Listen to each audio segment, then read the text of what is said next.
ஜில்லுன்னு ஒரு கிளைமேட்டு, சூடாக ஒரு பணியாரம்.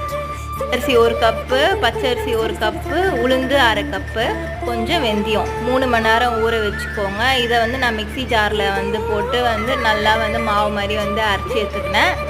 பெரிய வெங்காயத்தை சின்ன சின்னதாக வந்து கட் பண்ணி வச்சுருக்கேன். 1 பச்சை மிளகா, கொஞ்சம் கருவேப்பிலை. பேனில் எண்ணெய் ஊற்றி கடலைப்பருப்பு, கடுகு, உளுந்து, கருவேப்பிலை, இஞ்சி அது எல்லாமே வந்து ஒன்றா சேர்த்து உப்பு போட்டு வந்து வதக்கிக்கோங்க.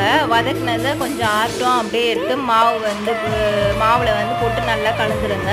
ஒரு அரை ஹவர் அப்படியே வந்து மூடி வச்சுருங்க. தக்காளி சட்னிக்கு 1/2 வெங்காயம், 1 தக்காளி, பூண்டு, உப்பு போட்டு நல்லா எண்ணெயில் வதக்கிக்கோங்க. வதக்கினதை அப்படியே ஆற வச்சுக்கோங்க. ஆறினதை ஒரு மிக்ஸி ஜாரில் போட்டு அரைச்சிக்கோங்க. கடுகு, கருவேப்பிலை, உளுந்து போட்டு தாளிச்சிடுங்க.